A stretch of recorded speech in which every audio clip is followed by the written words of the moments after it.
network bills when due, and permission for clerk to pay city attorney bills when due. So moved. It's been moved by Dara, Second. second by Kale to approve the consent agenda. All in favor? All right, motion passed. John, we have a plaque for you, if you'd like to come up here.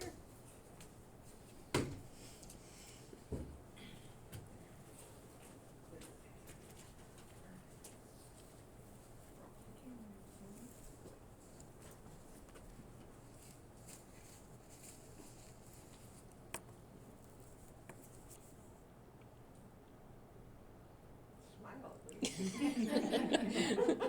Be happy Alrighty. you're retired. Yeah. Yay!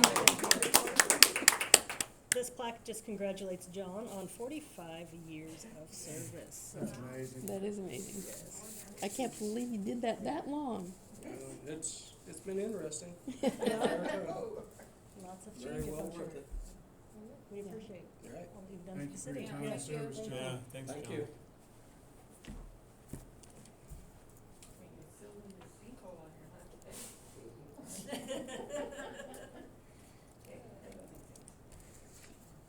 Deputy Gloria, do you have anything to share with report? Well, no, but we could talk about the dog, but no. There is one out there for you printed. And I thought Cody was gonna be here, but.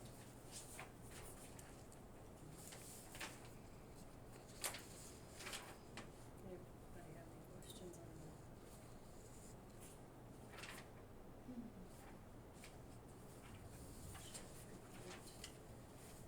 New business Scout Hut use policies. So it seems like every year, so we have currently 3 entities that use that, regularly. A couple of the scout troops and then 4-H club. And it seems like about every year we get a call because there's been a mess made or whatever, and we don't, so basically we check keys out and they just get to keep them for the duration. And we had an instance last week. I bet I spent 2 hours trying to nail down exactly what happened, so, do they have this? Yes. Okay, so this is what we currently do. You may not. But we don't, so when they check it out for the year, so I mean, obviously, they're gonna use it for the entire school year to do their stuff. We don't make them bring the key back each time, but,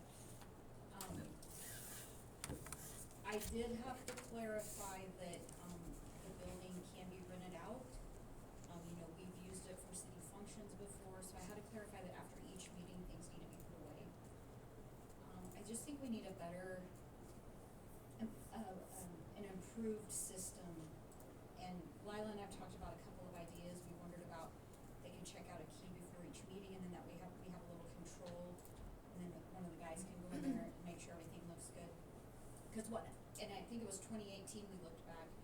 2018, it got bad, and we actually had to send a letter to all the entities. Like, for those of you guys that have been on since 2018, I remember that it, so I just think maybe it's time to, maybe they all have to make a deposit, maybe they have to check keys out before each meeting.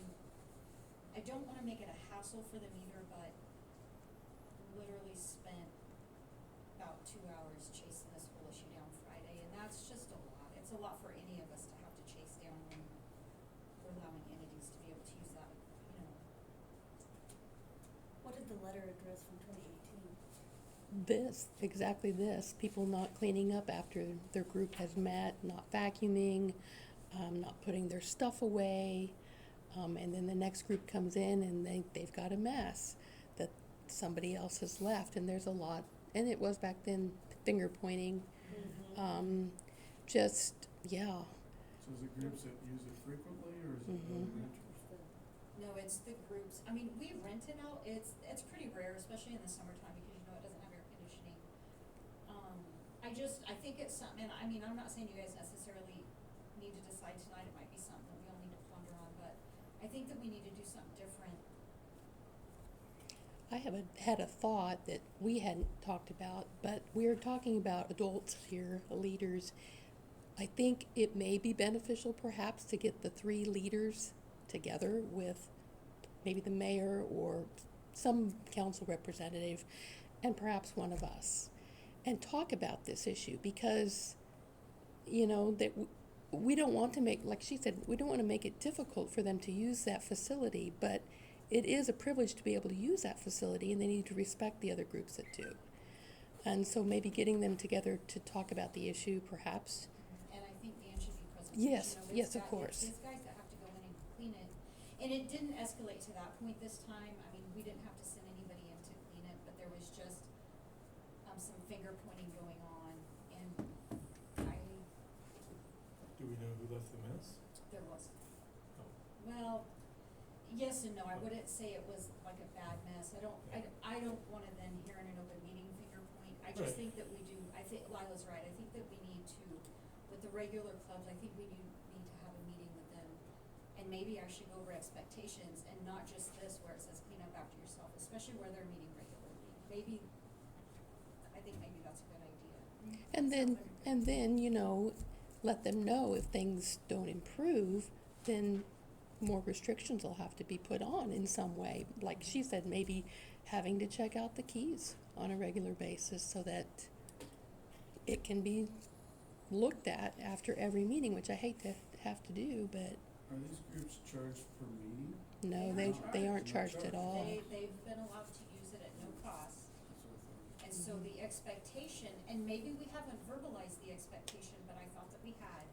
So I will say that, you know, maybe there was a breakdown in communication, but the expectation always has been, and even for people who rent it for a day thing, I mean, you know, but there we collect a deposit, they have to bring us the key back. But the expectation is, especially with these clubs that use it regularly, I'm talking weekly, one club's monthly, that they really need to keep it clean. I mean, they're the ones that are in there on a regular basis and getting the privilege of using their buildings, so. I think you're on the right track to get together with them, and whoever decides to get together and just talk through things. Let them know what our expectations are. Who from the council would like to participate in that with, the rest of us? Cause I think we absolutely need a council member there. I'd be willing to do it if it's in the evening. If we can see what we can maybe schedule this week and then, figure out a date. And this week's out. Okay. Next And then week I'm- we'll, No, and then I'm gone for a week and a half, cause I won't be at the next meeting. Or gone for a week, or a little over. and I'm gone part of the next week, Charlie's gonna address in my report and take a few days off. I have to go a We can couple figure weeks something out, I Yeah, think. we can figure something out. I'll get your schedule from you, Larry, and I think maybe that's a good idea and a good place to start, and then that way we're all on the same page moving forward. Cause I don't wanna restrict their use. I mean, Friday I was pretty frustrated because it took a lot of my time. I had an appointment first thing in the morning, so I got to work late. I had stuff to get ready for the council, and literally 2 hours of my day was spent phone calls and looking at the scout hut. I'm like, so. That'll work. Okay. Trash waiver 100 West North. it's a new one.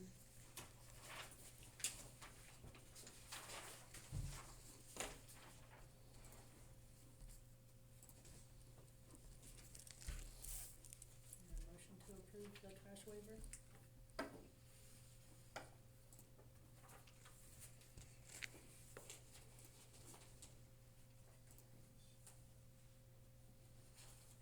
They're not expecting anything at all.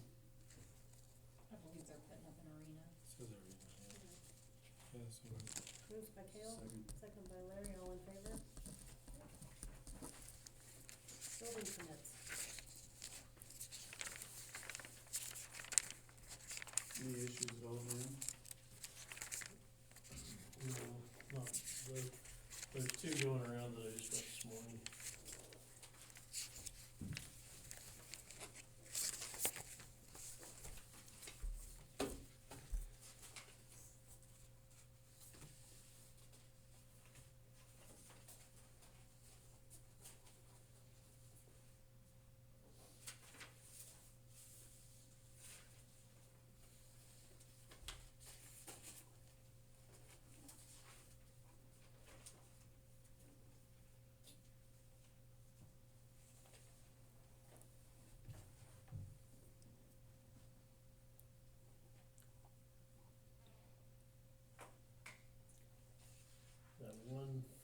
River Street that you guys are passing on.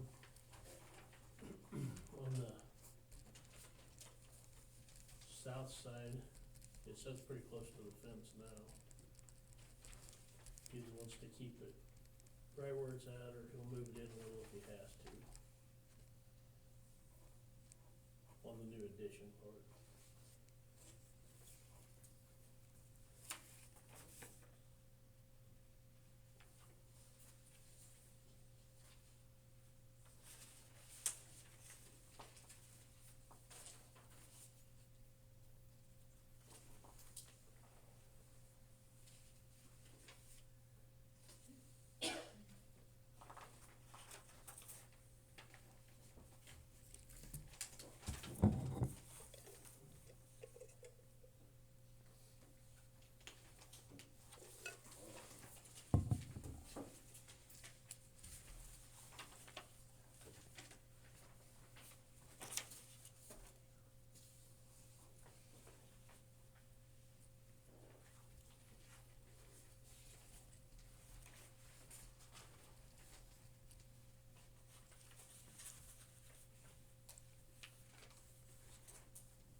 What you put? Second. Moved by Carol, second by Dara, all in favor?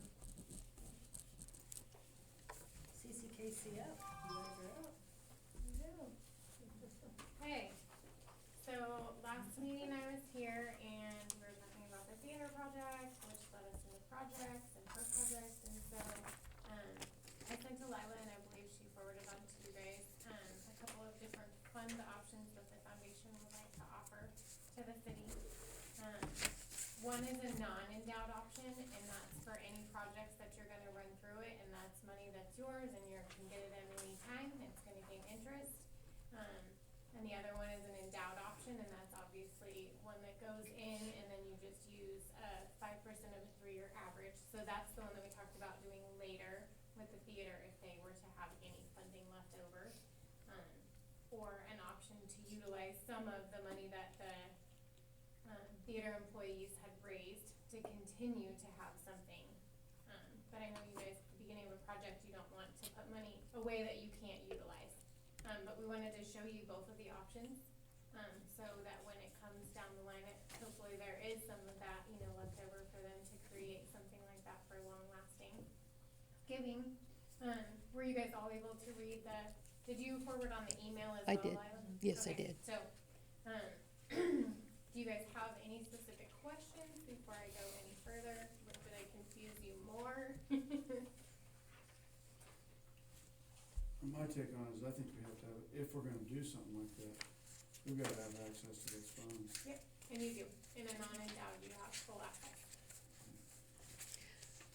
I'm just gonna interject because before you get into it too much and just let them know what the auditors had to say.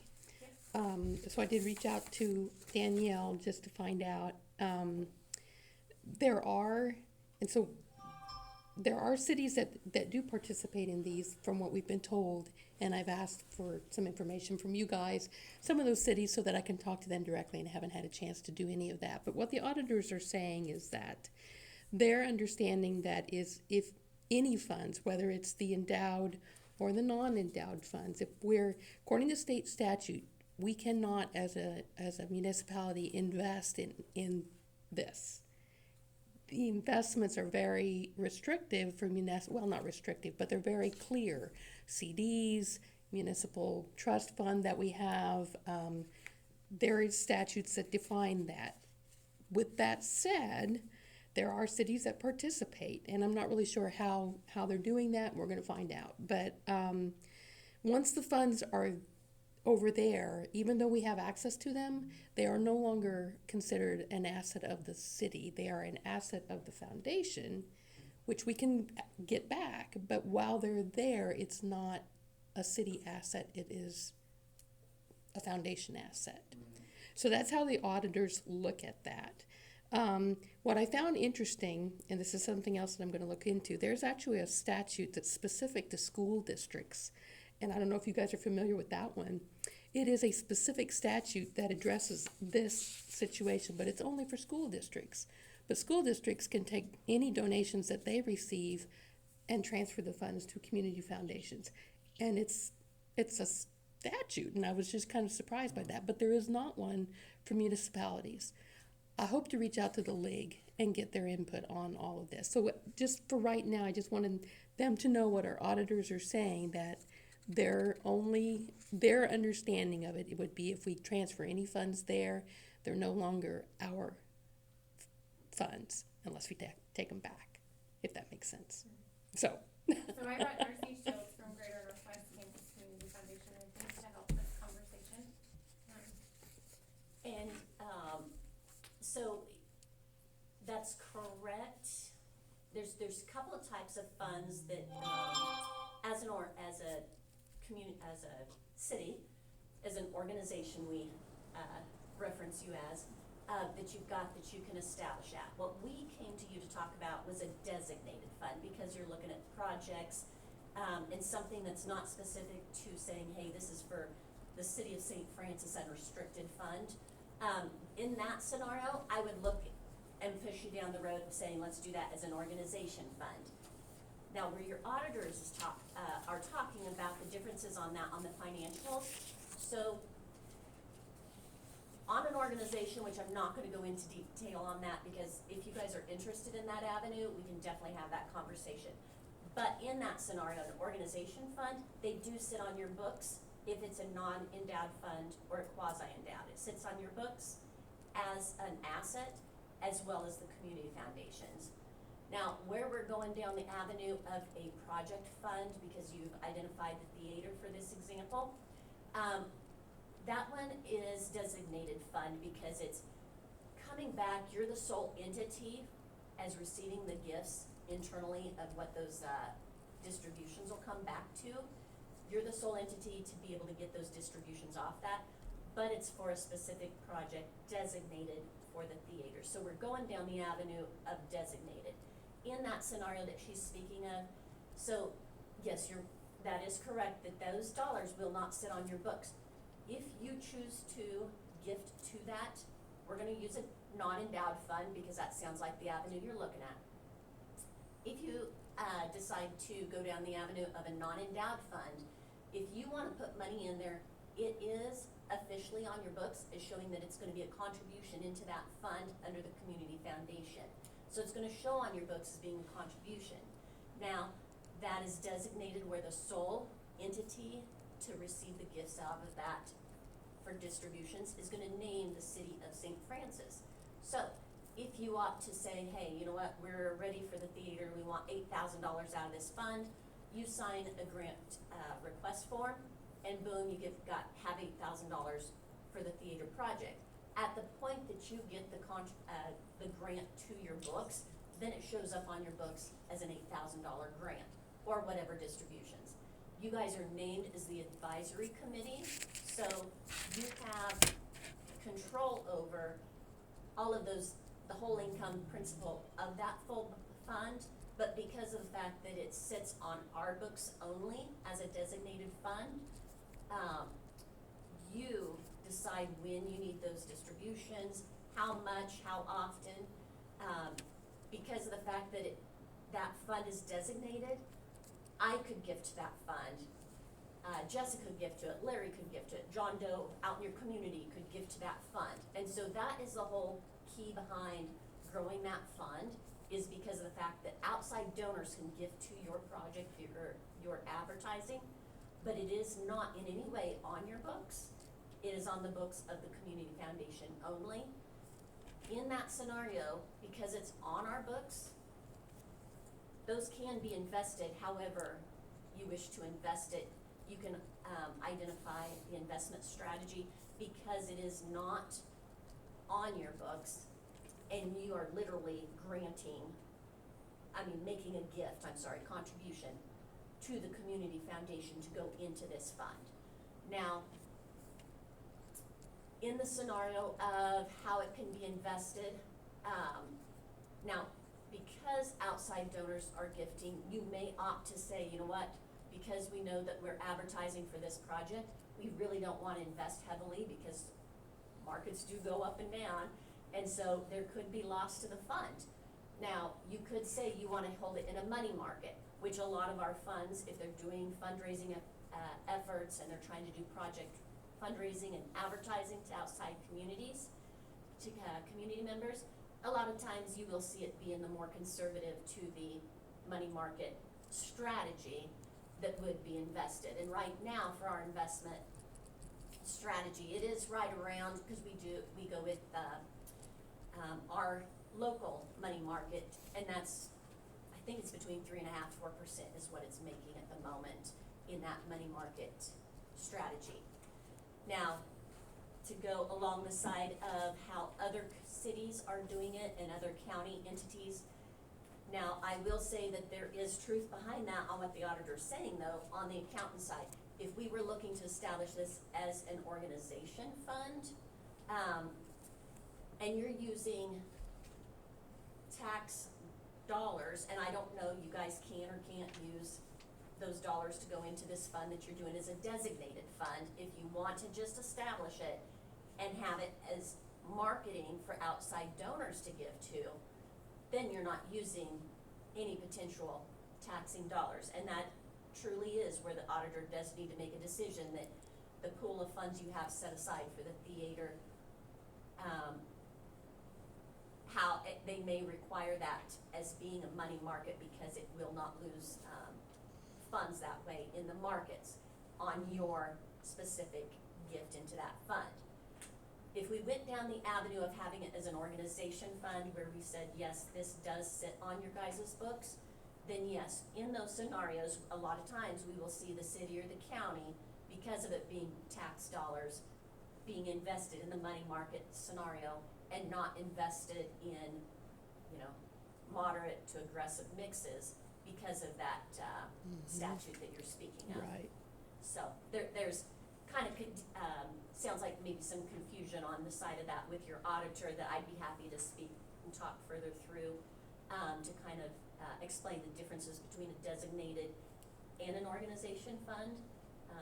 But it truly would come from your auditor as identifying if you've got a pool of money there that you're going to move into this designated fund that's held with us. They may specifically say nothing more than a money market strategy just because of the investment going up and down, and that would be a call from your auditor in that scenario. Now, because of the fact that we have that held and I could give to it, anybody at the table could give to it, once you've got a strategy in place for that, it's on all of those funds, not just the money that you have contributed locally to that fund. And how often do you provide reports to us? So we balance monthly, and so you would be able to have, and we also provide an online fund access, which would allow anybody to be able to, usually it's the chair, the treasurer, in a normal organizational atmosphere, but we can establish a couple of individuals to have that online access. So this designated fund would be an individual fund and not part of a bigger pool? It would be a designated fund and what? Not part of a larger pool? So in this scenario, if you're going to contribute money to start that fund from your city dollars and you're gonna start that fund, it would be held there for anybody else to be able to gift to. And then you would identify what is that strategy, So that you those want funds that. they aren't booked into all the other funds you guys are looking at? No, every fund that we have is all identified with its own investment mix. And then, so one fund could be a moderately aggressive to an aggressive mix, while another one might be more on the conservative. The whole pool of funds that are invested, we pull them all together and identify the investment strategy with the two, entities we invest with. Is that Greater Horizons? Yeah. Sorry. So the report that she provided, it does show here on, And I gave them the full year in 24. Did you totally do that? yes, okay, so. So you're looking. Good deal. So on, year end last year, you can see then what this looks like. So this can get kind of a little bit confusing. We have two investment strategies of who we can invest with. One is Greater Horizons, who is Greater Kansas City Community Foundation. We invest the bulk of our assets with them. Normally, it's the ones that are outside of the money market pool. If they're investing in anything above just money market, we go Greater Horizons. And that's because they invest $6+ billion and we are able to pool with their investments. Now, in a scenario like this, if we are discussing the possibility of investing just in the money market, I will tell you that we invest with Outdoor Bank, who we have been able to contract an agreement with since we have a local branch there to be able to invest with them. And that's where we're able to get a money market rate that we usually try to stay local with those so we can move them a little bit quicker than what we do through Kansas City. It's a faster process to be able to move them directly from the Outdoor Bank into getting you a check and process that way. So, in reading this, if you are interested in having a fund that would be held with Greater Horizons, you can see on here that the top right-hand corner, you can see where there are mixed allocations of strategies there. They're pre-calculated, and you can go anywhere from risk-averse, which is money market. You've got conservative, moderate, moderately aggressive, and aggressive. But then those mix options then translate in the bottom left-hand corner of how the investment returns are each month. So at year end in 2024, a moderate mix rate, the funds that were invested all year received a 9.19 return on that moderate mix. And you can see then from the money market, risk averse was 4.81, clear up to the aggressive being 14.51. The top half of that report are individual pools. And so whether it's short-term, intermediate equity or domestic equity, it shows it as individual pools of what those returns were on an outright investment. So that was 2024. I do like to share, because of the fact that being a community foundation, we are not exempt to loss. We're investing in the same types of money markets as if it was somebody in a personal level of investing. So we have the strategy of investing through the ups and downs. Our endowments are on a spending calculation. So if, just for reference, if you think long-term later on, of an endowment, our endowments are able to be pulled into a 3-year average of the fund balances. We average that together, and the spending calculation is 5%. And so if you have any interest down the road of establishing an endowment, those are funds that are truly forever and ever and ever and ever. So as long as City of St. Francis has a governing body, you're going to be getting annual distributions off that fund for as long as you are a governing institute, which is forever and ever and ever and ever, so. I feel like that one the auditors might have a problem with though. Yeah, I was gonna say, we have entities with endowment funds, and so it is something that we can talk about. We also can pursue avenues like with an outside donor having conversations. Anybody outside in the, community that's having conversations, let's just use the swimming pool for example. You've got somebody that, has a love for that swimming pool, you know, there's always gonna be maintenance, always gonna be needs for updates. A donor can establish a fund to the city of St. Francis for the use of the swimming pool. That is established between us and that donor. It is not considered anything with taxable money, so it's an outside donor that we've got that relationship with. They've received their gift receipt, but you are gonna be the sole recipient of a gift every single year of getting distributions that's gonna be for the benefit of that swimming pool. So those are other opportunities and benefits that we can provide.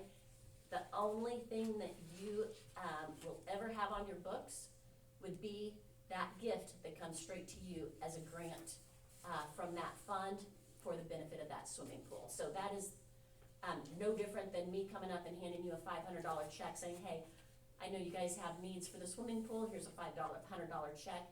That scenario is no different than us establishing a fund and we give you a distribution off that fund for the benefit of that project. So those are all opportunities we can help with, whether it's through the city or whether it's through outside donors that you might know of that we can have conversations with.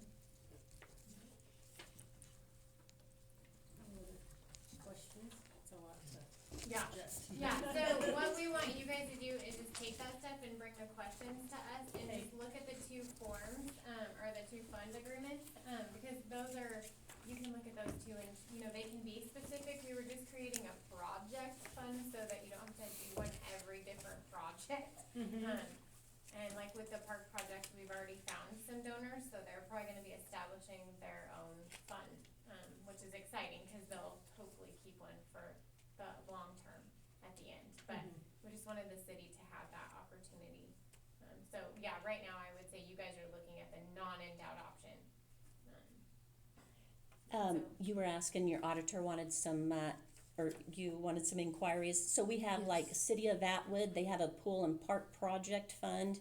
Rollins County Fireman's Fund, which distributions go between the city and the county. Osborne County has a fire district for their county. Russell has a public library, both an endowment and a non-endowed fund. Osborne has a public library fund. City of Goodland, they have a beautification fund. And they also have a Topside Trail project fund. So I wrote down some. Thank you. Yeah, you're welcome. Now some of them are a little bit different, just in the fact of, was it the donor that first established it, or was it the city that first established it? But it really does, in a nutshell, no matter whether you have a fund there and have it as a holding point to be able to advertise to outside donors, your gift is up to you and would come from your auditors whether or not you move your money into that or not. But you can always establish that fund as a designated fund to do these fundraising efforts to promote it, to where outside donors can give to it, even if your accountant or auditor says, you know what, we're not moving our city funds there, but let's just use that as an avenue to pull in outside donations. So. And we help with the tax receipts on the donations, and we do all the communication, and we can take online donations, checks, like we do all of that for you. If you have a project, we can establish you with an online website, QR code, directs the donors directly to that fund. It tells what your project is, so they can direct gifts directly to it for that project, so. And there are fees that the city would pay for your services to do what you just described. So actually, it all comes out of the fund itself, and the third page of each of your documents identifies what our fund fee that hits the fund, and essentially it's 1.5% approximately. If you, our fee does go down the larger it goes, but it has to hit $1 million to have a tiered fee drop. But essentially it's 1.5%, and it benefits both GNW KCF and CC KCF for sustainable operations. Well, thanks, ladies. Yes. Gave us lots of information Yes. to digest and look over. Yeah, please feel free to ask, any questions anytime. We just wanna give you the resources that are available, cause all these projects are gonna keep happening, which is great. So we wanna visit all the needs and if we can do it well together. Perfect. So, Thank you. Thank you. yes. Yes. Thank you, guys.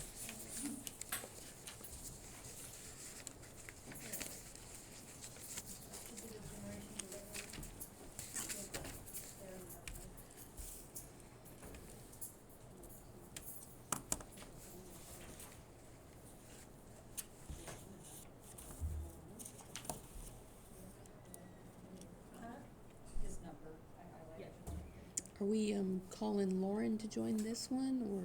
Yeah, Yeah, I got it. Amanda's gonna call her on her cell, put it on speaker.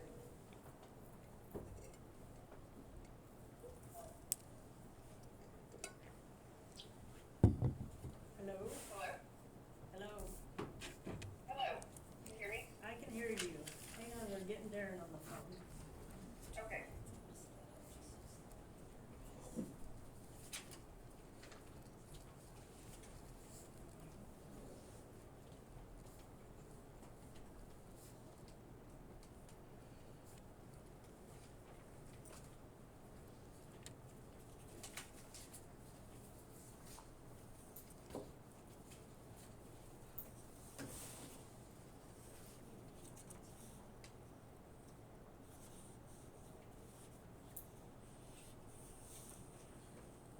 Hey Darren, it's Amanda with the City of St. Francis.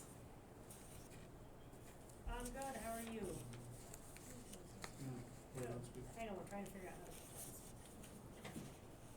Not familiar with this one.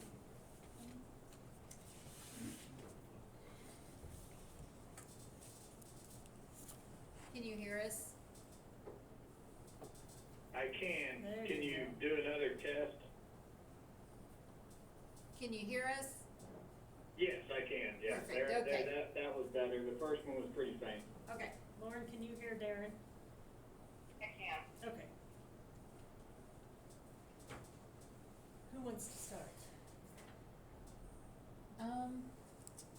What I told Darren was is we, probably would just ask him to go over what he did with us that day in Lauren's office, the differences between the parallel and the net Somebody's generation. breaking up. Jen's across the room. Did you print the packet from before? I just printed, Okay. with the new calculation. Jen, you might have to come over. So Okay. Jen was gonna have you go through what you explained to, Lauren and Dan and Jen and I when we met down in Lauren's office here a week or so ago. Chair back What we here. discussed? Yes. I got it. No, I'm fine, guys, I can stand up. Yeah, I think, Darren, probably the best thing would be to have you explain, like you discussed, what the difference was between parallel and then parallel generation and the net metering. And what's gonna happen, for instance, you know, if we do parallel and then we pay back at that avoided energy cost versus the net metering, where then a lot of our overhead isn't being met in the months that, the solar's generating more than the use. Sure, so I can do that. First, I'll start off, I'll kind of go back over what I went over previously, is what I'll talk about is, so parallel generation, what I'm gonna call parallel generation and net metering are just two types of ways of billing. So as we spoke before, parallel generation statute or parallel generation policy is the minimum that a municipal utility is required to have in place by Kansas statute. The net metering statute is just for investor-owned utilities. So I'll start there, and then in the parallel generation policy on that is basically the customer self-generates and feeds excess generation onto the system. the customer is gonna pay the normal retail rate for whatever rate schedule for that type of customer that they were before they put the solar on. So if they're a commercial customer, they'll pay the commercial rate if that was the rate they were paying. If they're a residential customer, they'll pay the residential rate if that was the type of customer they were before. And so when all the billing's done out, what happens is on a bidirectional meter, you're gonna get two readings. And one reading will be what the utility sent the customer. And the other reading will be what the customer with his system sent the utility. So for what the utility sent the customer, that customer is gonna pay the normal rate. He'll pay a customer charge and then the energy charge. And for what he sent to the utility is gonna pay him at 100% of avoided energy cost. That's basically how the parallel generation rate is calculated.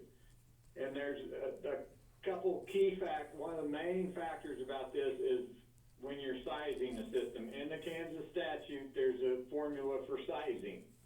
So basically, if you don't have a demand meter on the customer that's putting on the system, you basically take the previous 12-month consumption, divide that by 8,760, you divide that quotient by a capacity factor of 0.288.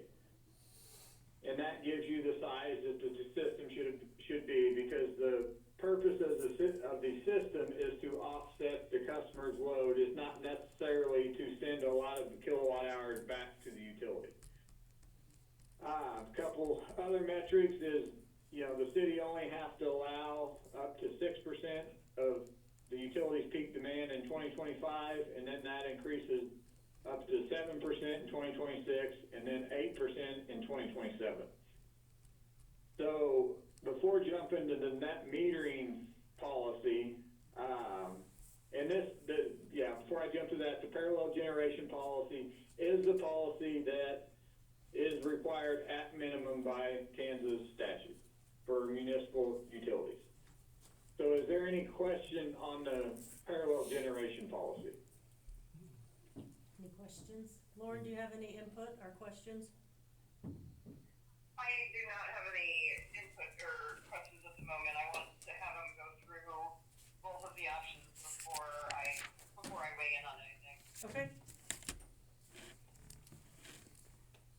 Okay, and then the net metering policy, which only applies to investor-owned utilities, it's still the same setup. The customer's gonna self-generate, and so they'll generate, and their residents or their place of business will use, and then they'll also receive power from the utility. So it's the same meter. You get the same two readings, same two type of readings. You get a reading of the kilowatt hours delivered to the customer from the utility and what the customer delivered to the utility.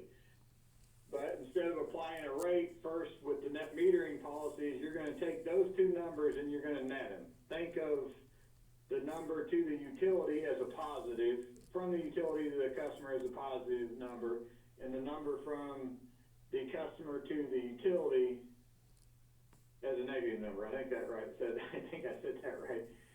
They're not gonna be positive, negative on it. It's just, it makes the calculation easier when I explain it. So if it's going from the utility to the customer, it's positive. If it's going from the customer to the utility, it's a negative number. You just net those. So if they used 1,000 from the utility and they sent the utility 500, that's 500 kilowatt hours that are a positive number. So in that case, that customer would pay the retail rate for 500 kilowatt hours. Now here's another example. If the system is oversized, meaning that they sent the utility 1,000 and the utility only sent them 200, so now you have negative 800. It's called negative consumption. The utility will pay them the 100% of avoided energy costs for that 800 kilowatt hours. And so that's how that's calculated. And then a couple of other metrics. They have a formula for net metering sizing too, and it's the 12-month months previous consumption divided by 8,760, divide that quotient by 0.144. And that gives you the appropriate size for a net metering, for the net metering policy. And then some of the other metrics for the total accumulated, maximum obligation that the municipality has to allow on a system in 25 is 3%. And in 2026, it's 4%, and then in 2027, it's 5%. So that's basically the two policies. And from KMEA's recommendation is to follow the parallel generation policy, because that seems, in our opinion, that is the most fair to all the other customers. Because if you have, like in St. Francis's case, I'll use a residential customer charge, you have a residential customer charge of $9.65, I believe, if I'm remembering that right. $9.75. $9.75, okay. Yep, you were close. And yeah, pretty close. And what that customer charge is built to do in your rate design is pick up fixed costs. So if the $9.75 doesn't cover the fixed cost that customer puts on the system, then the rest of the fixed costs are picked up in the energy charge. Well, what happens when somebody installs solar and the system is oversized and they start pushing a lot back? Then they're basically not covering their fixed costs on the system, because now that 12.25 cents, it was picking up the remaining fixed cost at the $9.75 minimum charge wasn't. Mm-hmm. They basically, it's not applied to anything because they didn't use any kilowatt hours. So basically what that is saying is that other customers are subsidizing that customer. If the customer doesn't pay his fixed costs, then other customers have to pick it up. So that's why KMEA recommends parallel generation. We recommend following the sizing formula in it, because that kind of sets it up so that the system isn't oversized, because like I stated before, the systems are just there to offset the load. They're not there to really push back. And I can even say, even if the system's appropriately sized in this case with the $9.75 minimum charge, even if the system's probably appropriately sized, there's still some subsidization occurring, because anywhere from probably $20 to $35 is a normal range for a customer charge to cover a municipal utility's fixed cost for a residential customer, and even a little higher for a commercial customer because they might need a larger transformer, so on and so forth, the demand meter, which costs more. So even if it's sized right in this situation, there's probably still some subsidization going on, but at the minimum, municipalities have to follow the generation policy, or follow that statute.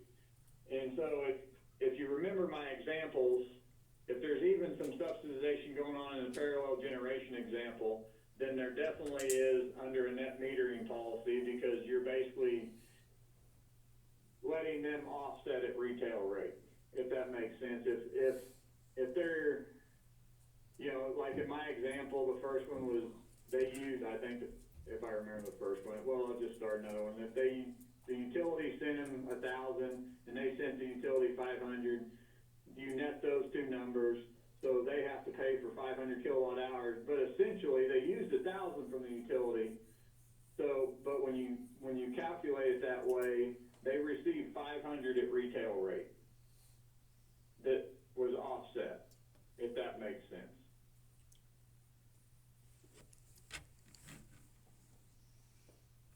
So that's kind of the difference between the policy. Hopefully I didn't clutter it up too much, and confuse anybody, because it's a confusing topic, even for me. I have to keep going through it consistently. So with all that being said, are there any questions, or Jennifer, Dan, is there anything else you want me to kind of go over? I think that's well, Dan, do you have anything on? So I think for me, I think what you said was good. I think that Lauren probably has a few things to say, so we can get this thing moving forward then. Lauren, do you have input? Well, I mean, with the subsidization, I mean, the city with the duty of the public policy doctrine, and wanting to make sure that everything is serving a public purpose. I guess I would caution the council of doing anything which would require additional funds possibly from other individuals, because as Darren has stated, that there would be a subsidization of any excess power from other customers. And as Jen brought up last time, part of the reason why the 3% increase from each year with the R&R is not more than that is because the city sells electricity. And so to do anything more than what is required by statute, it would appear that the cost would then not only of the fixed cost be subsidized, but have the potential, as more solar may be installed, to raise either taxes or cost of electricity. So then the other residents would not only be subsidizing anyone with solar, they would also be seeing an increase in their either property taxes or energy costs. Yes, if that, I agree exactly, Lauren. If enough people installed solar, then you could, there would be probably a need for the increase in the customer charge significantly and or the energy charge.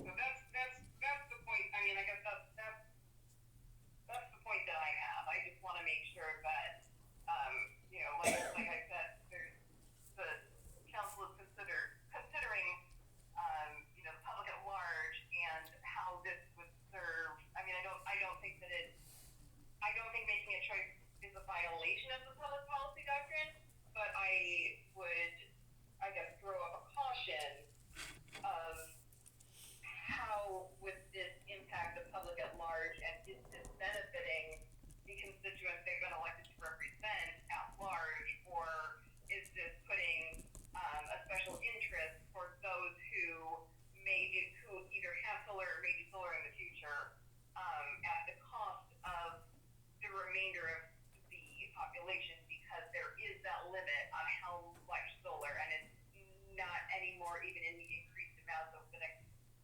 so many years. It's not a substantial amount.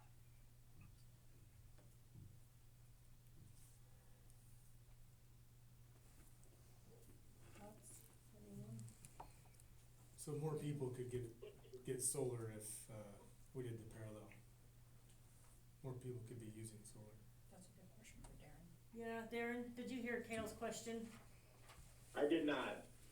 I'm sorry. So, I put the phone to my ear, but I couldn't pick up the middle part. so is it correct that more people would have the option to have solar if we did parallel? Because of the usage percentage? Yes, but you are required to do parallel Right. at the minimum. So if we did So the other one, basically, though, fewer people would be. Sorry, go available. ahead. Oh, sorry. If we did the other option, net metering, then fewer people would be able to get it. No, because you are required to do parallel. Yeah. So even if you had a net metering policy in place, you would still have to have a parallel generation policy in place. Oh. And then at that point, you would basically kind of chosen to do net metering. So what happens is basically you would add that 5% onto that 8% at 2027. Oh, gotcha. I believe, I'm not an attorney, but, so actually, let me think about this.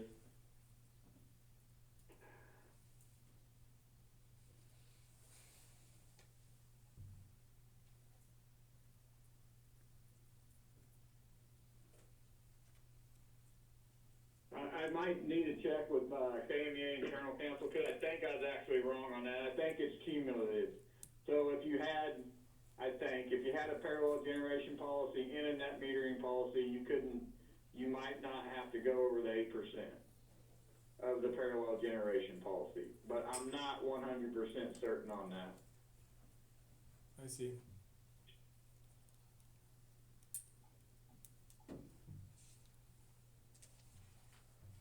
Anybody else, comments, questions?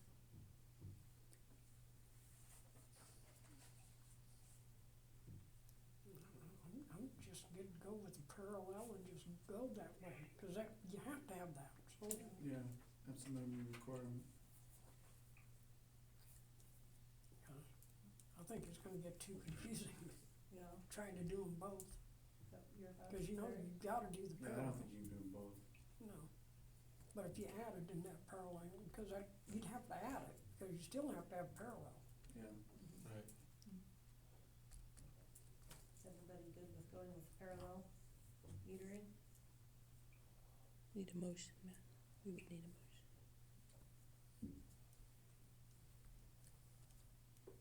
So you need a motion? I'll make a motion, parallel. It's been moved by Bud to go with parallel metering, Rural generation, parallel generation. sorry.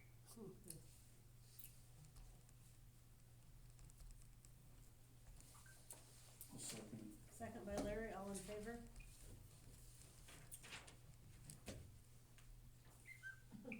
Yes? You have to have a vote? Yes, okay, No. so it's been moved and to go with the parallel generation. Do we need anything else? I don't think so. Thank you very much for your help, Darren. Yes. Thank you, Darren. You're welcome.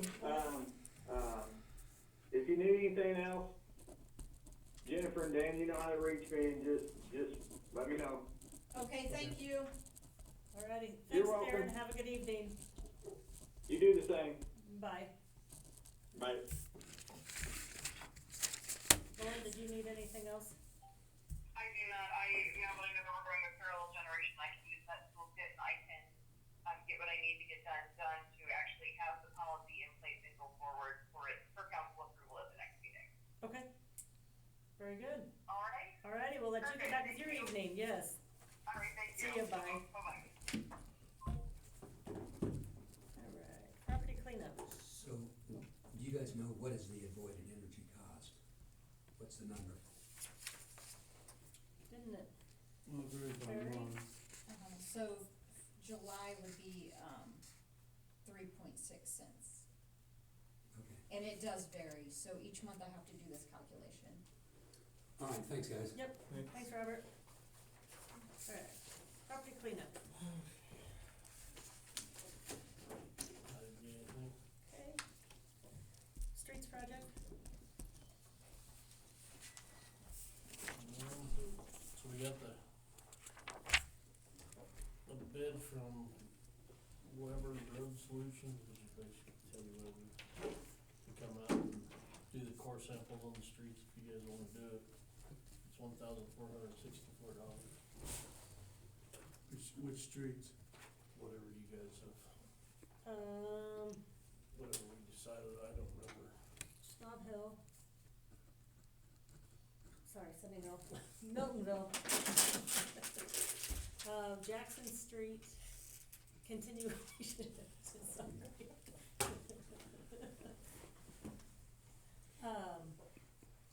Jackson down to, we did this block. We did 2 blocks. We did 2 blocks, so just the 1 block.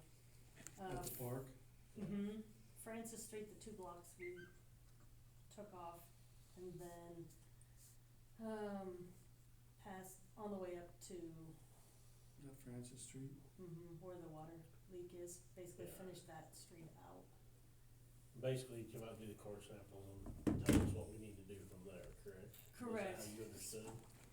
The block up by Dara, Spencer, Mhm. down First Street in front of the power plant and Engle Road, down to Washington. Those couple of blocks by the hospital that were bad, I think on both sides of the hospital. Am I forgetting any? This is a dumb question, but how is, some of that's overlapping with what we've already done. Correct, so we have those core samples, it's the rest of it that he will core sample. Okay, So he'll core sample to see, make the base what's there, cause some of it he said we could get by with just help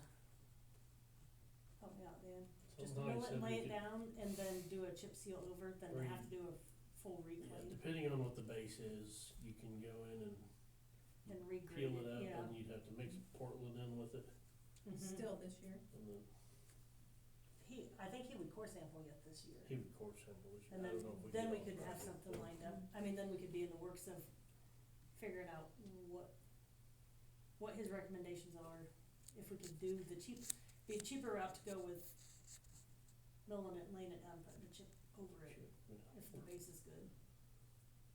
Whether or not some of that, I was completely understand, he does not do the chip, right? correct, He would mill it and lay it down, we'd have Mhm. to have B&H come in and chip. correct. did Miller and Associates look at Sunny Hill? We didn't core any of that. No, we didn't core it yet. Cause they did Angle Road, No, No, they just did the 2 blocks on Jackson in town. they in town did, with the hospital.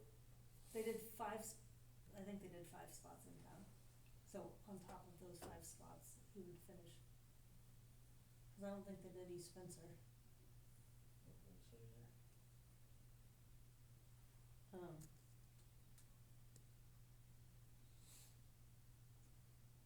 Let me see if I can.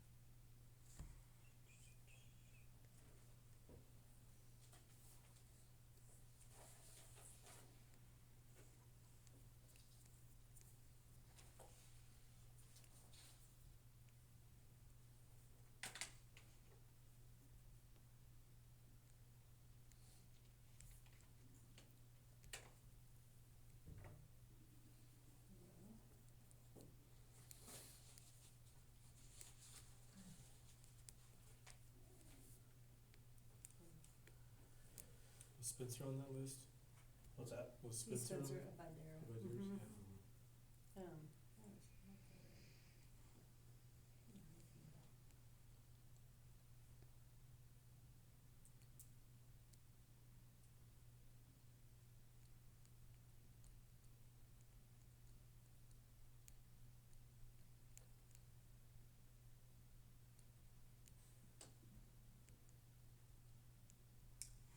So we had, the one block of Francis Street from First to Spencer was cored, and then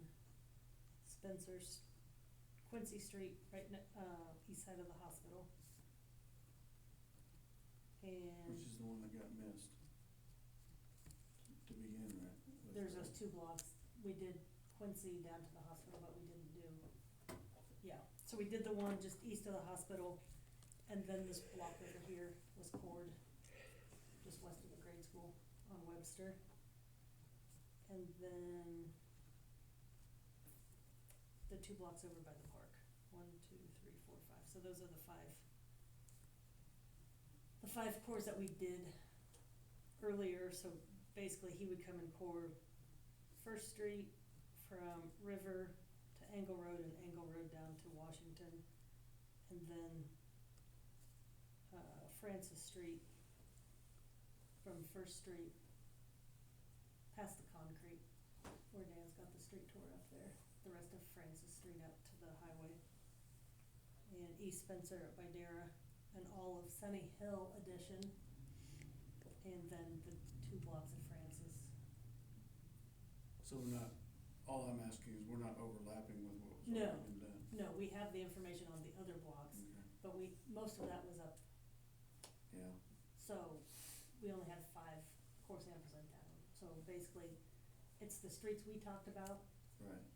and putting those in priority, so he's gonna core them to see what the base is, so then he can give us recommendations, whether it needs a full mill and overlay, or if we could get by with just the reclaiming and chip sealing, which would be a cheaper route. And then we can price it in piecemeal piecemeal it, I guess, if there's some that we're gonna have to do a complete mill and overlay, we'll know, cause we've got those bids from Tyler with Miller.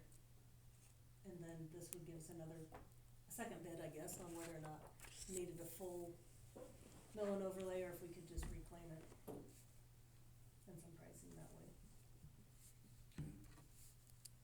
And then that would give us options, I guess, going forward on how we wanna proceed and how much it's gonna cost and what we can afford. Did he tell you his time frame or anything? He's working on a job down in Oklahoma, and I think when he gets done with that, he will get a schedule. So.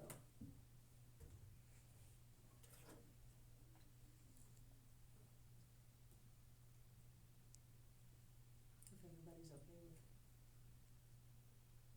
The good thing is that he core samples, so we have the information for, Yeah, we'll know what we're up Yeah. against. yeah, we gotta know what's underneath, for it. yeah. Cause any other company we get inquire, they're gonna want a core sample, so if we have a core sample, we have the information, it's our data, we paid for it, you know, we can utilize that. However we wanna move forward. But they don't do chip sealing, you said. I don't think he don't think does, they do. I think he does the reclaiming and lays it down, and then we'd have to have B&H come and chip over it. Okay. And some of it, he talked about maybe double chipping, but it's worth a shot, I mean, it's worth getting pricing so we can get something else. I'm good with it. Okay, everybody okay with that? Okay, If you want this check paid immediately, you can make a motion to pay it out. So I would wait till he schedules it. We'd Okay. have another meeting, by the time he schedules it, we'd have another meeting that we Okay. can make a motion to pay it Okay. out of cycle if need be.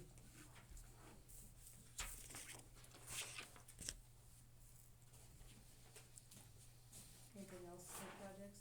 Okay. Visitors, Sherry, do you have any insight for us this evening? Been a long day. Theater report?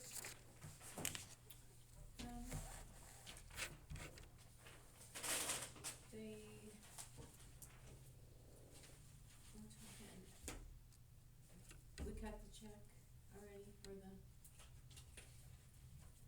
hard sign. Yes. Yeah, it's in this package, that's Okay. fine. Okay, cause they said they would order it once they got paid. Yeah, it'll go out in the mail tomorrow. Okay. They were just talking about that and, still the same situation, hiring, they're gonna run some more ads. It's kind of a repeat. Vicious cycle, isn't it? Mhm. Yeah. How many Repeat. openings do they have? Huh? How many openings do they have? I think she says there's 4 of them right now. Whoa. They lost 3 here within the last 6 weeks. Yeah. That went to college? Well, one One was here moved. temporarily for the summer, Yeah. Okay. and one went to college, and one was just too involved in high school stuff. He didn't want to keep working this year. So, So how many are actually still down there? 4. 4, okay. Okay. But yeah, that was kind of the topic, was getting the sign and going, and Getting home, still haven't heard back from all the contractors, so. as far as the big project? Mm-hmm. They're busy. I think on the shared, did you get a copy too? I did, I don't think Bud has a copy of it, but I think we put in there the last, few years ago, I think that's not it. income will also been coming included. So Oh, we yeah, have an that's in idea there. of that. Goes in here?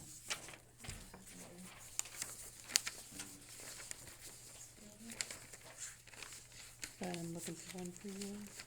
Here we go. I don't think it's anything that's ever been shared, so it's probably pertinent when you start looking at that.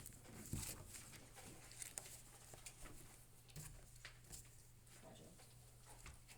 Just prior to, just so some of you know, probably don't know, Amanda, you've been here since 2015, but prior to 2015, the theater was a self-sustaining fund.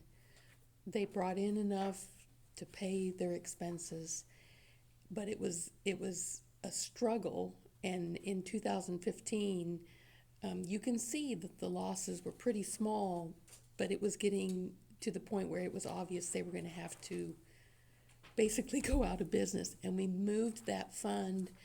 It used to be like a utility fund. It was self-supporting, and it got to the point where it was no longer able to be self-sustaining, and so it is now part of the general fund. But since then, you can see where the losses have increased pretty significantly, and I don't know what the solution is. Hit 'em pretty hard when the movies weren't coming out.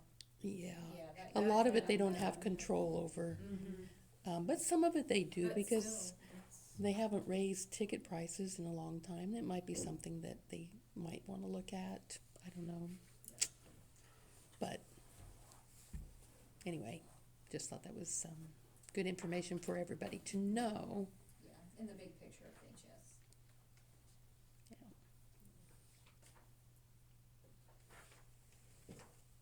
Anything else theater report?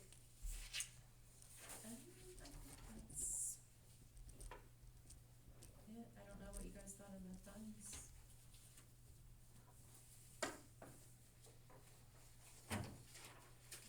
Did I understand them, because I stepped out for a minute, so if we did the money market stuff, she said it was usually around 3.5% to 4%, but then at the end, was she saying that then they charge about 1.5% to administer it? Yeah. Yeah, 1.5%. Okay, so then that would be potentially, it would make 2.5, maybe. 2% to, I haven't understood why we wanna put some money into somebody else's account for them just to be able to control it, and And we could do charges- it ourselves. Yeah. and the reason I was asking that is because when I stepped out, on our last, bank statement, our interest was 3.02%. So I mean, that money just sits in our, account at the bank, so we just need to be mindful of that. I just throwing that out there, I just wanted to make sure I understood that though, so. The only thing I'm understanding there is they get donations from outside of the organization. Correct. And not that people couldn't donate to the theater And that's what. directly to the city, it's just Correct. But we would have to be the ones yeah. promoting it more. I think that's the And setting up. advantage. Yeah, And and whether or not the you QR codes and the yeah, mailing, the donation receipts that And so For tax my purpose. thought on that is is the only thing. and I 100% agree with what Jen's saying, but my thought on that is I do feel like that could be very beneficial. And they're not asking us to put any certain amount over there. In fact, I thought they said we don't have to do anything to establish that's what I was a wondering, if somebody project else and just open it up. Yeah. establish a project and then outside donors could donate to it, but it's not, Correct. none of the Correct. city's money is over there. Correct. Right. And then they could, Because then once it's all paid out, it's gone Yeah. and you're done. Hmm. And so you And that- just run the money through the fund and, as far as a budget stance, is that how it would work, come in as a grant? It would just be like receiving grants at this point, yeah, from them, because none of the city's funds are But if going. we put funds over there, That's what the auditors had a little bit of a concern with, then that's what I because would have a concern. a little bit, but I still want to, personally, I want to get a little more information on that and talk to Danielle a little bit more and some other folks, because the money was donations to begin with. The money that we're talking about was donations to begin with. But Jen has a very good point. It's going to actually be making less over there. Yeah. Potentially, at least right now, and so I just think we need to be mindful of that. What I would also say though, going off of what you just said, if you guys did establish it, I mean, now I'm thinking on the fly here. If you did establish it, but people just started donating there and they're willing to do all the promotions, then it might make more, and it might make a theater renovation project maybe a little bit more feasible and a little bit more attractive, because grants are great, but a lot of times it's matching, and in the scheme of things, we don't have, we have about 20,000, that's not an accurate, I'm rounding it, but if they can do more promotions and get more, I guess, I will just to say from my standpoint, that's why we presented basically a P&L for the theater, because, you know, basically, right now it's a community service the city's providing, because it's not making money. So then then in my opinion, you have to consider, you know, doing a big renovation project when you see those numbers. But if they can promote something and get some donations, it might make a renovation project a little bit more feasible and, less work for us, less, you know. And I don't mean less work in a bad way, but honestly, But sending out, you right. know, all those letters saying, yes, you paid Exactly. for their IRS reporting, that's So- huge too in itself, depending on Well, how yeah. big we go with the renovation project. I mean, Sure. maybe wait till Robert gets more Numbers so we kind of. Well, it doesn't- confirmed numbers, maybe, I don't know. It doesn't hurt to establish, I mean, it doesn't, I don't feel like it hurts anything to 'cause have, to people- establish the project fund, Do wanna give the things. designated Yeah. fund, I think they called it. Yeah, I Mm-hmm, think we should do that. yeah. But I don't Um, know about transferring the money over there, I- knowing that we're gonna lose. Not the city's money, no. But It'd be even the the money that donation we've gotten, money. the donation money. well, that's what, yeah, I don't, I just don't know that we've, to transfer it over there to lose 1.5% to get it, you know. no, that doesn't Get it make back, that doesn't make any sense. sense, but start the fund so anybody that donates from Yeah. this Mm-hmm. to that fund, Yes. they're managing it, they're promoting it, and Might, we're not money out might put from a, this And point. like that money that they've Might put a- made, you know, a we little- could get a little matching bit of their- funds, maybe, called you know. seed money. And Well, we it's go still for in our grants. control, and that way we Yes. aren't muddling anything up with handing that money over. Now, I think that's a great idea, because if it is, my understanding was, and you guys can correct me if I'm wrong, if they establish it, if people give over a certain amount, it could possibly be tax deductible. Did I understand For the that right? donor, yeah. For the donor, so you know, really, that may be the way to go. Maybe that's how we do this. We keep the money that we've got, even though it was donations, we just keep it where it's at. But establish the fund so they can Yeah. start promoting it and then see where we get with donations, especially if over a certain amount is tax deductible Maybe for more than donors. one fund too, like do the theater, then maybe a beautification one or She, parks one. Well, if they maybe. have the park one, you know. Yeah, so the park one that they, yes, the park one that they have now is, was established by the Parks Committee that they have. It is possible, we had talked about that, and she said it is possible if the city decides to move forward with a big project to basically create a parks fund but merge the two together. Because it would benefit everybody, if the council decides to go that direction. And they just got a pretty good donation too. Yeah, the park committee did, they sure did, I think, yeah, quite a bit, so. But they're moving forward with that, and so if the council's really thinking about trying to do a big project, probably need to get talking about it some more, yeah. Anyway, Cause those are big projects. yes, Yeah. they are big projects, yeah. And I think that was the intent, is they just saw an opportunity to be able to help, so, And it is a tool for people to give, yeah. and so, That's, that's. and as long as, I wasn't 100% clear on that until tonight, that none of the money that we currently have necessarily needed to go to start the fund, so that was a misunderstanding on my part, and so that was good to hear. And maybe talk to those other. Yeah, essentially Yes. like to sit How and they have see their how set they. up. Exactly, because she said something about she Did it wasn't for the sure if city they or were right, who established it to begin with. Yeah. So yeah, I'm gonna call all of these and get some information from them, and then maybe you guys will have it at the next meeting, which I may or may not be at. I wasn't gonna be here. I just can't stay away. Get enough of it. No, Jessica had asked me to be present here, because I know you guys are thinking, why is she here? She said she wasn't coming anymore. Jessica had asked for me to come because we had talked about it, and so I had a little bit of information and wanted to be able to share that, so, anyway. A motion to accept and file the theater report. So by Larry, Second. second by Kale, all in favor? Pool report. Pool's closed, it's drained. Dan, do you know anything yet on timetable and painting? By spring, that'll be done. Probably spring. Okay. I am trying to put together a pool board meeting for Thursday night at 7:30 to finalize year-end stuff, and, there's a couple other issues we gotta address, but, so I hope to have more. Probably get you some information after that, cause I won't be here at the next meeting, Okay, that'll be perfect. and I'll fill you in too. Okay. Anything else? Not that I know of. Is there a motion to accept and file the pool report? So moved. Moved by Larry, moved by Larry, moved by Kale, second by Dara. All right, superintendent report. Okay, so the water main project.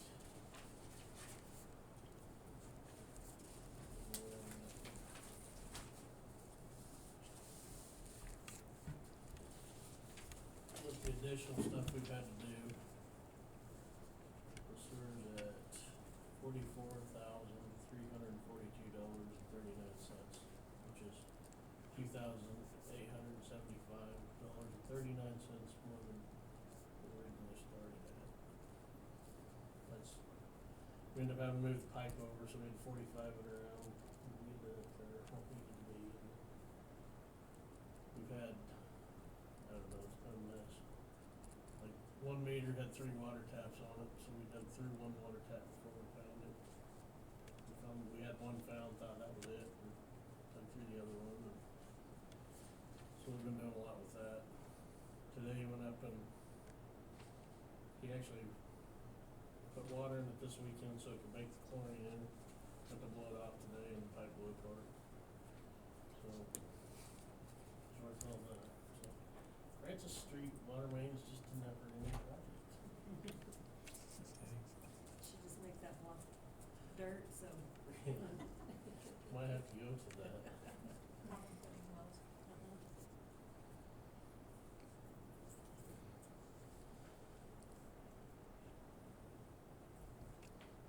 Then I would also like to use Scott to get them water taps done on River Street since we haven't been able to get up there. Out south. Yeah. It's to be 3 taps. The 1-inch taps are $800 each, and then the 2-inch tap would be $1,250 for a total of $2,850. So they're all separate projects, but if we do it as a full project, it makes less work, paperwork. So Yes, please. Yes, please. I guess since it's over 1,500, that's fine. Do you need a motion? Yes. I'll make a motion to get that done. Moved by Kale, second by Larry, all in favor?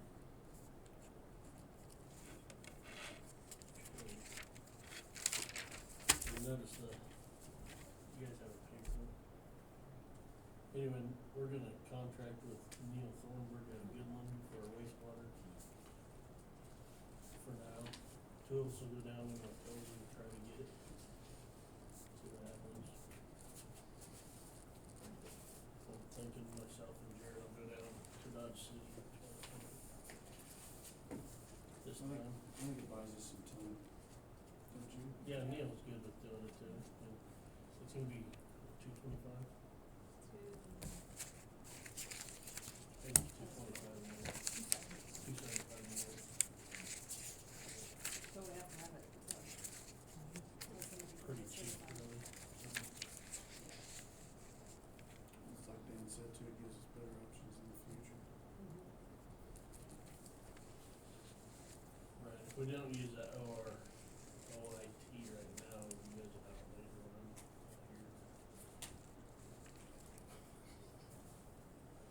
Or whoever's not here, you know. So, other than that, I think the mule's done, I'll try to go get it sometime. The way they talk right now, everything's pretty much been paid for by Kawasaki, they thought Kawasaki's in charge of stuff. There's like a $26 air filter they put in it, but right now that's the bill, so I may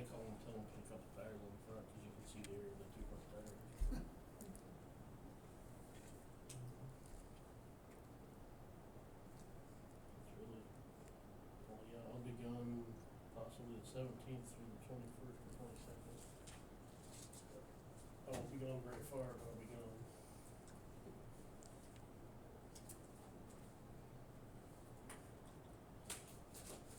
Questions for David?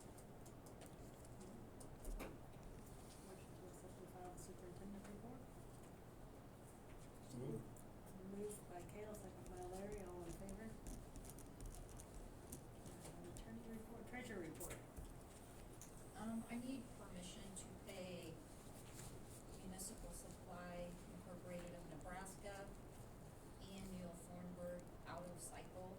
We had some trouble with our accounts payable today, and we've narrowed it down to these two vendors causing the issue, so we took them out of the stack of bills to pay tonight, so I'm gonna work on it later this week, so if I could get permission to pay those two out of cycle, then myself and the programmer can figure out where to move. So moved by Dara, Second. second by Kale, all in favor? And then the only other thing I had is, I too will be gone from the 17th to the 22nd, but I plan on being back for the meeting on the 22nd.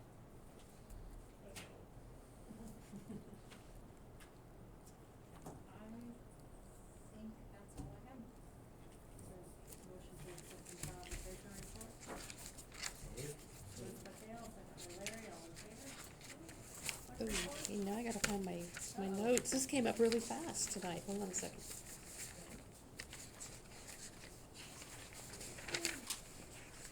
Oh my goodness. Okay. There's an options newsletter out there on the share. For the clerk position, put it out on the clerk link. There were a lot of suggestions on places to advertise, but some of them are just, they really don't make sense for us. They're mainly for larger communities, Wichita's, Salina and places like that. I did place an ad on Indeed, that didn't cost anything.